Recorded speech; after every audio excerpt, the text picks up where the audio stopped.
like, share, and subscribe, please, and thank you. Hey YouTube, welcome back to another video. So in this one, I thought we'd try something a little bit different. Okay, there's been some really interesting conversation styles going on around YouTube in the last week or so.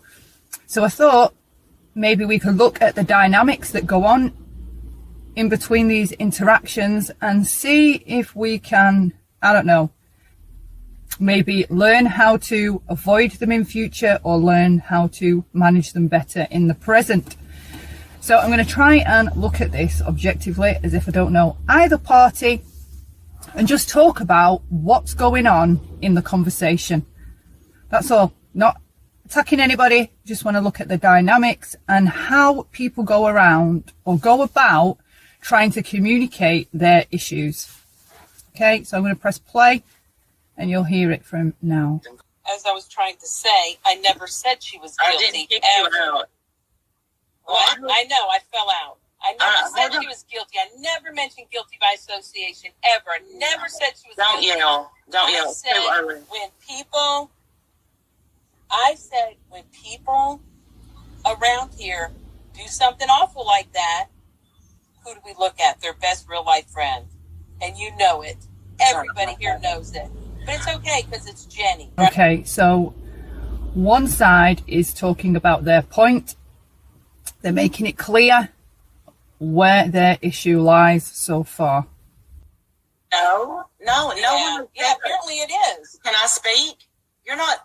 Listen, Go don't for gaslight it. me Go and for don't it. speak over me. Nobody's gaslighting you. Get out of here. Right, and then just there right now, the way that the host is trying to correct person number one about what their issue is and where their feelings lie about it, and then the visiting party, voice number two, already you can see that this person is intending to dominate the conversation. They're already attempting to dominate, and they're doing that by speaking in a raised voice, not leaving any space for the other person to respond or reply. They are there, if you will, to dominate. Okay, they're there to take control. No, you're trying. No, I'm not. How? What did I say to gaslight you? You're trying to make it seem like it's someone else's fault. On here, I didn't say it was what we anybody's said fault. I said that yesterday. they're held accountable. Hold on. Say it again. They keep interrupting the host. If someone keeps interrupting you, they are trying to dominate the conversation and head it in the direction they want it to go in. Straight away, when you keep being interrupted, that is, and we can all be guilty of doing it. Sometimes we overtalk other people, but generally speaking, it's minimal. Obviously, this person sounds quite aggravated and annoyed. And you do see when people are more aggravated and annoyed, they care less about anything other than getting their own point across. But if this is going to be a two-way conversation, someone has to be quiet while the other person speaks. And if you're not doing that, if you are repeatedly over talking another person that you're trying to tell something to, okay, it doesn't bode well if you keep over talk. Like, why would they want to listen when they can't even get their own thoughts out? Okay, so when we are conversating, it is important that if we're there to conversate as well as speak, we have to listen and hear what the other person's saying. What if we held, let's just put it this way. What if we held your friends accountable for the accounts that came in today? Who cares about accounts? What is that? Who cares? We're talking about somebody. Hold on. Right, so the other person asks person number two a question, okay? And straight away we see that the question is pushed away and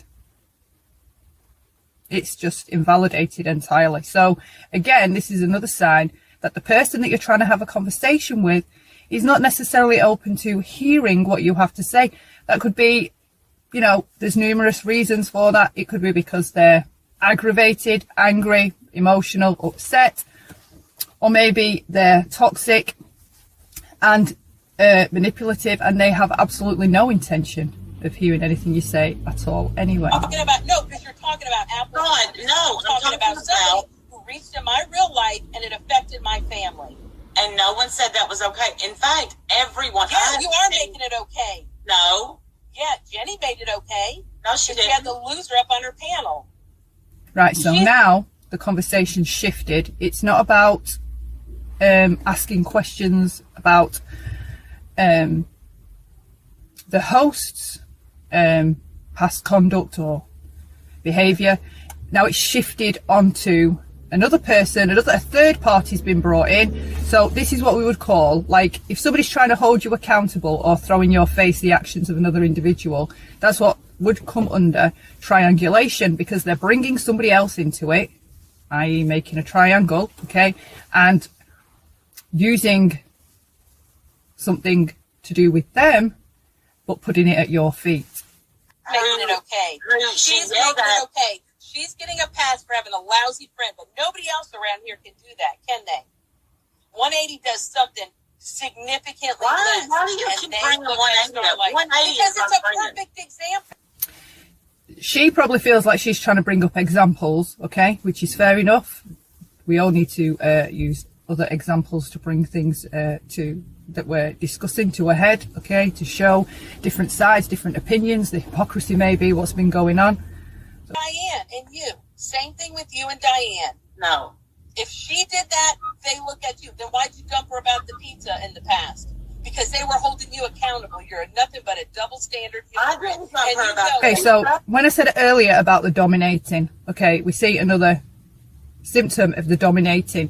This person's asking questions, but they're also answering them for the person they're asking them themselves. They're answering their own question, and it might not necessarily be with an answer that's the truth.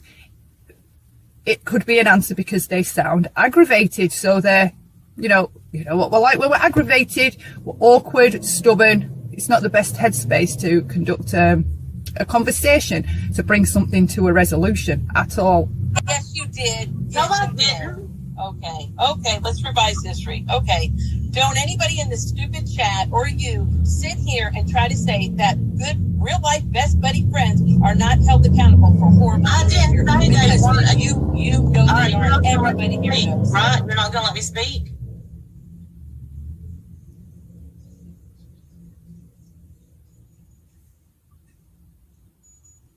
Silence. I understand what. Oh, now you're gonna eat. So just right there, okay, as soon as the host begins to speak, to explain, and she does start to say, I understand. So you would assume she's empathizing with the person that she's trying to communicate with, okay, because when you say, I understand, that's, kind of what you're saying. And she's interrupted again with the dominating the conversation. Chat. Wow. You're What? such I can't. classy I'm not. people. They're telling me to eat SHIT, a manipulative A. Everybody- Okay, so again, the direction of the conversation has been averted to what's going on in the chat, and the guest is bringing up things that people are commenting to, in effect, beat the host with, okay? Like, where was this conversation ever going to go? Straight, like, if this was me, by this point, I would have hung up, okay? By setting boundaries to what you will and won't accept, you don't have to deal with this kind of BS in your life, okay? Because from the first second somebody would come up to me and start in the manner of either being aggressive or trying to dominate the conversation, I'm out, okay? I'll pull my energy back, okay? And by energy, I mean the energy that I was going to give the conversation with the person in the first place. I will pull my energy back, withdraw, and back away slowly. I am not about having confrontation after confrontation after confrontation with anybody, okay? I decide what kind of confrontations I'm going to get brought into, or what kind of confrontation is going to roll up at my door. So from the beginning, okay, they shouldn't have even got that far, because what happens is if you keep allowing a person to disrespect you, because that's what's going on, if whether she's aggravated or not, upset or not, this is what's going on. This person hasn't come on the panel to respect and to conversate. They have come up there because they're feeling some kind of way. I don't know. I can only guess. Okay, I don't know how they feel. I can only guess and gauge from the behaviour that they're displaying and how, you know, annoyed that they sound. So this person's come on the panel, and straight away there's been issues about whether they're going to listen. They've taken over, so they've already shown signs that they're about domination. So for me, if I feel that somebody's trying to dominate the conversation and they're not going to hear me, I hang up on it. Simple. It wouldn't even get to this point. Because all that's happening is all these different dynamics that are being brought into the conversation. The person that is trying to appease all these different issues that keep being brought in or be answerable for them, okay, there's no, like, the guest should be saying, ideally, okay, that's your explanation. I don't agree with it, but that's your explanation for A. Okay, that's your explanation for B. I don't agree with it. But if you follow this conversation, they're jumping from pillar to post, they're jumping all over the place, okay? So they're taking control of where the conversation's going, and all you're doing is running around after them, playing catch up, okay? Keep trying to answer this, answer that, answer this, answer that. Then they're being talking over you, so you're getting more and more frustrated because you can't answer back in the way that you would like. You can't give your answer, you can't justify yourself, because you start feeling kind of like you're on the defense. When someone's coming at you in a dominating way, you start feeling that you're on the defense, so conversational issues start cropping up from then your side, because they've affected your psyche, okay? You've probably gone from a calm state to feeling attacked, needing to defend yourself, needing to justify yourself, and in the process of this, the guest, okay, is just steamrolling over absolutely everything. Absolutely everything. And what happens is, the person that's trying to manage all of these crazy making things that are happening, starts to feel aggravated and stressed, okay? Because they literally just keep trying to play catch up. They're trying to hold on to the patience, they're trying to hold on to their character, the type of person that they are, and they're trying to manage what is in effect, okay, psychological warfare, all right? When you keep being hit with different tactics that bring up different feelings, so you start feeling defensive, like I said earlier, you start feeling like you need to justify yourself, that you need to offer an explanation, you start feeling that you're not being heard, you start feeling a certain kind of way, and what's the other person doing? They're just sat back, dominating everything, pointing at this and pointing at that and pointing at this, and they're just completely in control. So for me, there's no way I would be in this kind of conversation. Because if you came on my panel, they would not be talking about you. The people supporting me would not talk to you like that. That's disgusting chat. Right. So you've got somebody saying, stop it. Okay. If somebody's saying, stop it, I would stop it. I would stop. Okay. They're asking you to stop it. Whatever it is they're feeling, they're not feeling good because they're asking you to stop. Nobody stops. Bashed me and did everything else, and you were okay because you got on panel to defend the call. Wow. You went up there to tell off Beth. Why are you lying? You even said when she got off, can't miss an opportunity to tell her off. I will, absolutely. I will take chances to go at Beth, obviously. I don't care if you can stand. So again, they're bringing other issues into why they're aggravated with this person. Okay, so what they're doing is they're using, because what can anyone remember what the first issue was of why this person got on panel? Like, share, and subscribe, please, and thank you.